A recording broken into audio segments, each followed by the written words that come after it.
Holiday scams are starting up, student loan and charity scam among them, what you need to know, and some details for your protection. Mark Zuckerberg and Elon Musk are both guilty of large layoffs, and what the iPhone 14 is doing for emergency calls. All that and more next on the Computer Doctor Show. Hold for music. We don't have music today. Oh. There we go. You're listening to the Computer Doctor Show, your source for technology subjects affecting your business and personal life during this new normal. Your host is an award-winning office technician and IT specialist, author, tutor, ethical hacker, and recent winner on localbest.com as the best computer shop in Tucson. Broadcasting live, here's Aaron Moss. Good afternoon, everybody. Welcome to the Computer Doctor Show, your headquarters for up-to-date scam awareness, science, and cutting-edge technology talk. This is episode 112. I'm Aaron Moss, your host, tuning in with us every Saturday at 2 p.m. Thank you so much for being here.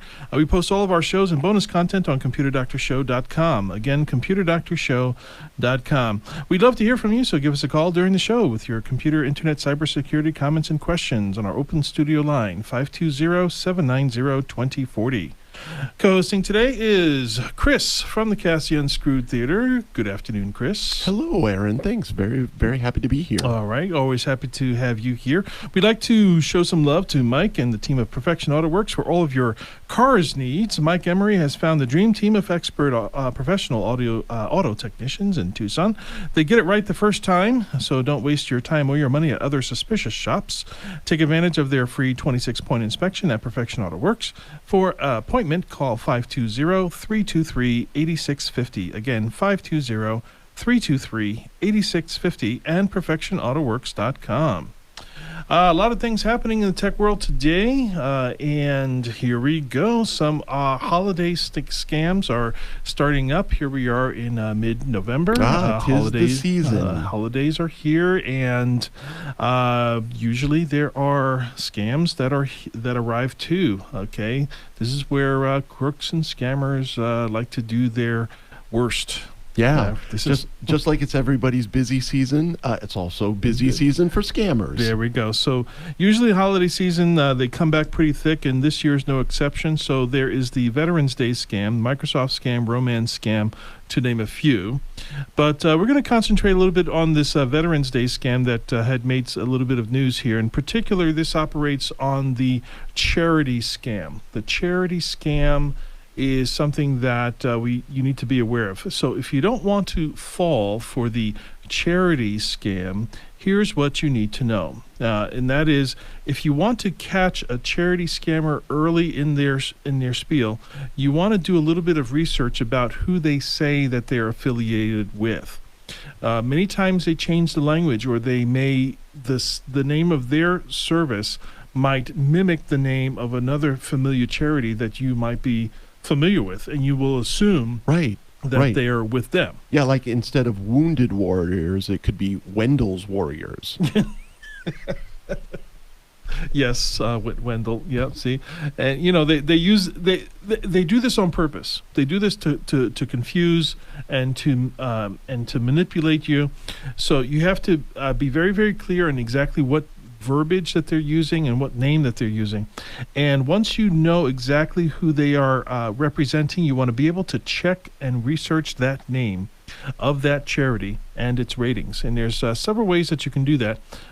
Easiest way, Google. Yeah. Right? Yeah. You put the name in, and then you put the word complaint, or the word fraud, or the name, or the word scam next to that. Yeah. Okay. See what comes up.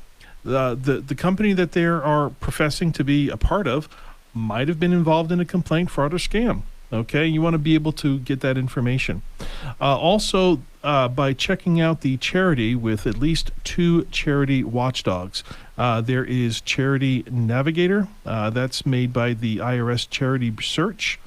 There is the Better Business Bureau, which is the Wise Giving Alliance section of the Better Business Bureau website. And there's also Charity Watch.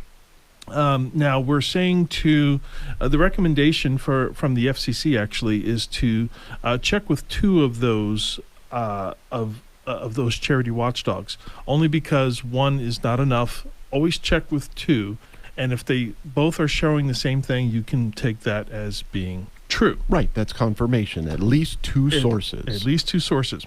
Now, you could also contact the charity regulator in your state. So there's the National Charity Watchdogs, IRS, and then each state has their own charity regulator here in the state. I believe in the state of Arizona, it is actually the state of Arizona IRS. Okay. So based on the research that I did, any charity that is registered to receive donations in the state of Arizona, it has to be registered through the IRS of the state of Arizona. So another avenue that scammers exploit is crowdfunding. So you know what crowdfunding is? Oh, yeah, like online donation campaigns. Yes. So that could be a GoFundMe account. A lot of business startups, they create a fund where you can buy a product before it actually releases. Right. Like, or a pre-purchase, if you will. Right. So, like, for example, when Tesla first came out with a lot of their things, there were people ordering the car before it was even made. Yeah. They've paid the full amount of the thing. They just showed them a picture. Yes. And people gave them thousands of dollars. See, why can't that happen to me? How come I can't we just need to come up with a picture of a car. I'm trying. I don't have that. I don't possess that ability. But crowdfunding, that's when they send a request or local, like a social media link, a donation link. It could come from an email, could come from a text message. But they try but what you should try to do is try your best to find out who is organizing the campaign, since that's who ultimately gets the money. Okay. And if it's some strange person that you've never heard of, okay, that's where you need to back away. Okay. The other ways that these scams work, we're talking about the scams during the holiday seasons. You want to stick with the safer payment methods. So basically, if there's a fake charity that accepts a donation, what they'll try to do is they'll try to do it in such a way so that it's hard to get your money back. And some of those methods are gift cards. We were talking before the show. Yeah. Gift cards. Prepaid credit cards. Wire transfers, cryptocurrency. You want to stay away from those types of payment methods.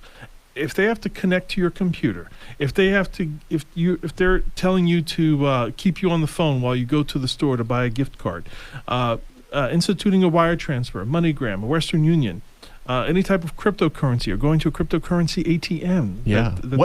There's cryptocurrency ATMs? Yes. Wow. I missed that. That you might have to go to the odd part of town to see those. Okay. But they're out there. All right. They're I'll take out your there. word for it. Criminals love using them because it's a form of money laundering if you can figure out how to do that. Yeah, and I'll bet they have. So you want to stay away from those methods of payment. So the safest way to donate, simply use your credit card. Not your debit card, but your credit card. Your credit card that actually has a line of credit. If it's connected to your debit card, that is credit debit. We're talking about a credit card. It's a straight Visa, credit. MasterCard, Discover, American Express, any connected of those. With a line of credit. Diners Club. The key word is not debit, not connected to a bank account. To a bank account, checking account, or anything like that. Right. That's the card that you want to use, because that is the method of payment that has the most amount of abilities to do something back if something bad happens. Right. So, there's security measures that you can contact the credit card company and there's about. abilities for them to reverse the transaction. Yeah. More readily if it's on a credit card. And also remember, you are not in the fight alone. So the FCC is cracking down on the technical side. There's lots of phone services that originate these text messages and phone calls. So we've all gotten these phone calls. I get quite a few robocalls every day. Okay, I'm on the senior benefits thing. I'm on the car warranty. I haven't gotten a car warranty. I haven't got a car warranty for quite some time. I wonder if they're regrouping somewhere. But one of the things is the student loan scam. It's another one of these recent announcements. So President Biden had made this announcement some time ago with regard to the student loan relief program. Scammers are exploiting this, and what they're doing is they're manipulating that message into something that people, if you owe $10,000, push 1 if you're with Sally Mae, push 2 if you're this, push 3, or they list all the names of the student loaning institutions, Right. and then you're pushing the buttons. But what you don't realize is that wherever that call goes, that's not a real. It's a fake call center, Right. and they're just getting more information from you. They may scam you out of some money for application fees or things of that sort. So you want to stay away from those as well. Right. Usually, if you are qualified for those programs, they're not going to call you. That's Yes. something you're going to have to do. So if somebody calls and says, "Hey, I'll give you $10,000 for your student loans," I don't know that the government tries to give away money by way of phone call, going out of their way to call you and contact you. Exactly. What they'll do is they'll send a letter and hope it gets lost in the mail. But hey, that's the kind of things that they do. So the FCC believes upwards of 40% of student loan debt robocalls generated last month originated from one voice service provider, Youth with Access LLC. And hopefully they'll get shut down and a lot of these calls will stop. But if you still are getting these calls, do not push a button. Do not reply. Just simply hang up. Hang up. And also, it would be helpful if you did not answer your phone with the word hello, because that word hello is a trigger Oh, really? to the systems. Yes. And when somebody answers with a hello, that means that's like a stamp of approval for that phone number that it is answered by a real person, and you're just going to get more phone calls. So Oh, sure. It's like a confirmation. yes, and the same thing is true. Like push 1 to be removed from this phone call, or push 2 to have your number removed from this list. When you push those buttons, you're not removed from the list. You're actually added onto more lists. You get more calls. Well, that's not fair. Yeah, not fair. Okay, so hopefully you guys are able to use a lot of that information. Before we go on break, Mark Zuckerberg and Elon Musk are both guilty of large layoffs. So Elon has already been out on the news, but also Meta CEO Mark Zuckerberg stated 3 days ago that he has also decided to reduce the size of Meta by about 13% and let more than 11,000 of his talented employees go. 11,000 in one day. One day. Apparently. So the joke was he's not really letting them go. He's just repositioning them into the metaverse. The jobs are going virtual. They're not working from home. They're working from inside the metaverse. Yeah, and if they're not in the metaverse, they can't work there. So he has to let them go. So. Exactly. That's the idea. There's also a spending and extending hiring freeze through the first quarter of 2023. There's a lot of money floating around out there with social media. It never comes my way for some reason. I see it going by, and it just doesn't happen for me. It's going in somebody else's pocket. There you go. We need a bigger net. We're going to take our midway commercial break with a word from our sponsors. Up next, science and tech history from this week and what iPhone 14 is doing for emergency calls. This is the Computer Doctor Show. We'll be right back.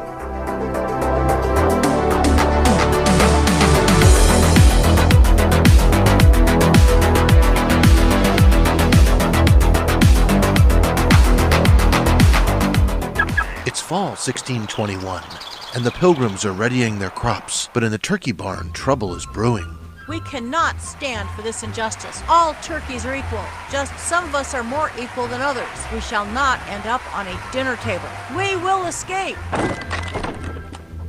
Oh no, we must capture those turkeys. I can fix that, Governor. I'm an auto mechanic. Eustace Emery, mechanic?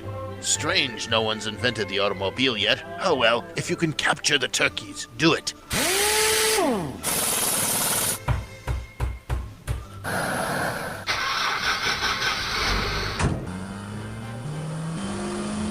And so Thanksgiving was saved because Eustace Emery invented the Plymouth Arrow and recaptured the turkeys. Perfection Auto Works, 1046 North Beverly, 323-8650. Or perfectionautoworks.com, 323-8650. Computer Doctor of Tucson is the best choice in desktop support in Tucson. They fix error messages, power and boot problems, install of software and hardware, and much more. You can come to them, or they can come to you, or even have a remote support session so they can fix your issues over the phone quickly. Give them a call at 261-5508, 261-5508. Visit them on the web at computerdoctortucson.com. Computer Doctor of Tucson, because technology is great when it works.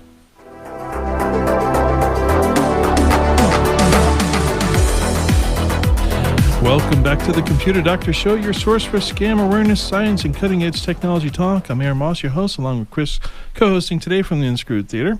Before we get into our next segment, Chris, what can you tell us about the Unscrewed Theater? Well, what I can tell you is we are still having improv comedy shows every Friday and Saturday night. 7:30 shows are family-friendly always, so bring the whole bunch down.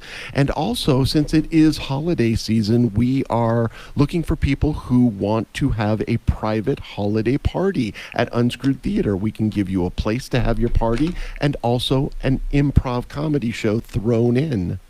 Wow.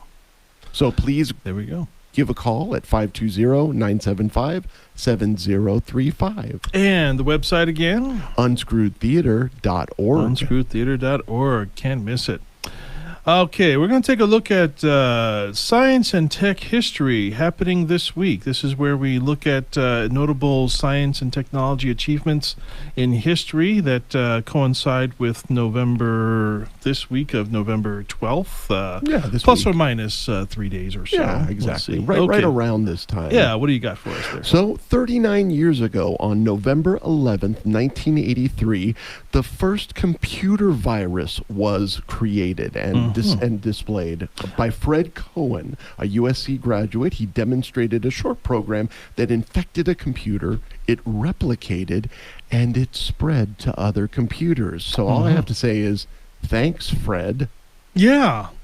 Now, one of the things that I was actually in a computer lab when I was in middle school. That was a very, very long time ago, and with a Commodore 64. I think it was. Now that I think about it, it was where the processor was part of the keyboard. Yeah, and then the monitor was just kind of like on its own, like a TV or something. Yeah, exactly. Yeah. So. We were writing programs, and we were writing math programs. We were supposed to make the computer do something, and I just wrote a program that says in the tens, you would write 10. Okay, it would do it in numerical order. So you would write 10, go to 20, and then on the 20, which would be the next step, go to 10. Right. And then it would go to 10, it would go to 20, and then 10 and 20 would go to 10, yeah. 10, 20, 10, 20, and 20, and it kept on doing that in the background. And I was like, hey, this is cool. I just locked up the computer. And the only way to get out of it was, I think, to shut the whole thing down and then start it over. Wait a minute. Was that before 1983? No. Oh. So I can't take credit. But I think it was something that locked up the computer, but it was also something that I did not get it to replicate or spread to other computers. Okay. That's kind of like the virus-y kind of motion. That's why they call it a virus. Yeah, there we go. Because it catches onto other technology. Exactly. What else we got? And 51 years ago, on November 15th, 1971, the Intel Corporation, you ever heard of them? Yeah. Mm-hmm. Intel released the Intel 4004, the first commercially produced microprocessor. Mm-hmm. It was a 4-bit central processing unit, also known as a CPU. It was sold at that time, 51 years ago, for $60. Mm-hmm. And it kind of paved the way for all of the Intel processors that we know now. Now, before the show, we were actually talking about what on earth you can run on a 4-bit processor. Not much. Apparently not much. A lot of we did some research on the Atari Pong game. That was actually 8-bit.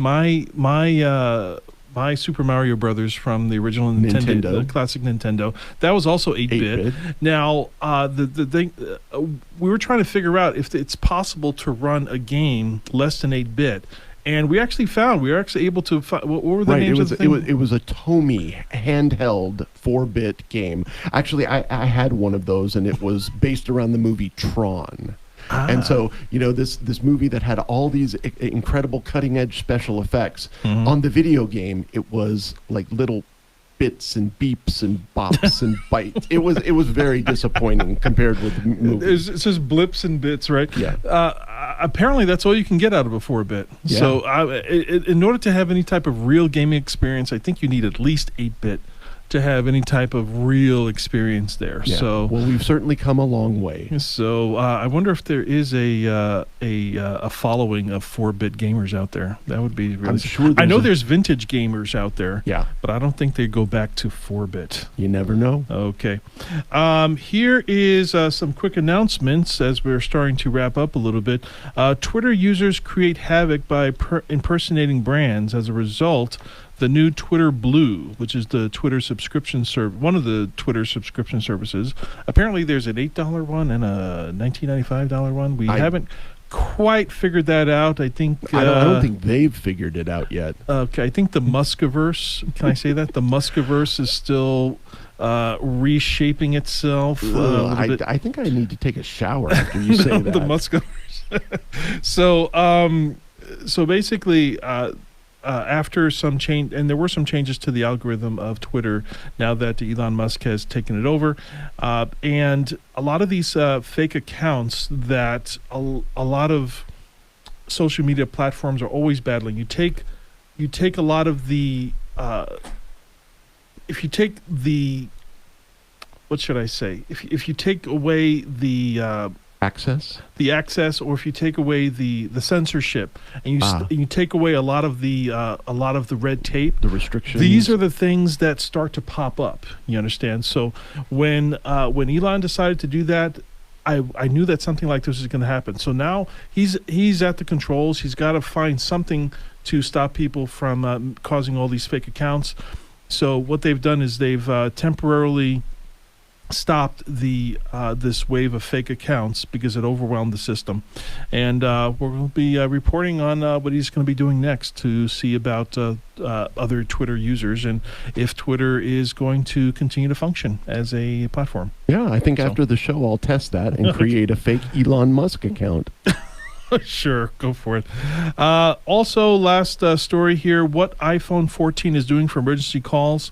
They're investing about $450 million in an advanced manufacturing fund for the critical infrastructure that supports emergency SOS via satellite for iPhone 14 models. So basically, if you're up in the mountains up there somewhere and there's no cell phone signal, no nothing, your iPhone 14 or higher should be able to communicate directly with satellites on a very, very limited basis in order to give coordinates in case of an emergency, that you'll have some communication, which is better than nothing.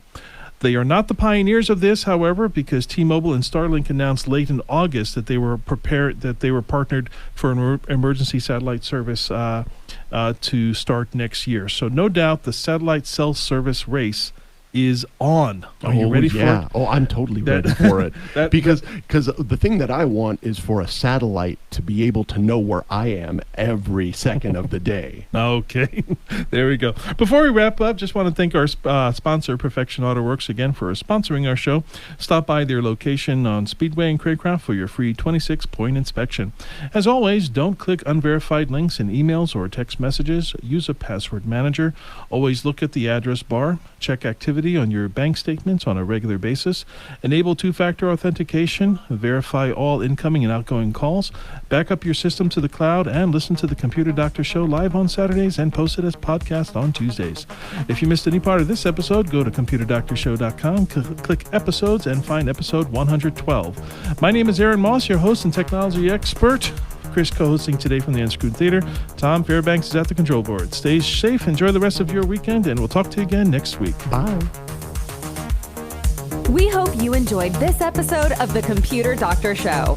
If you missed any part of this live broadcast, we post all our episodes online at ComputerDoctorShow.com. Remember, the world is getting more and more tech, and so should you. To stay current with technology, listen to The Computer Doctor Show each week for local and global tech insights. If you have suggestions for a topic on a future show, send us an email at info@ComputerDoctorShow.com.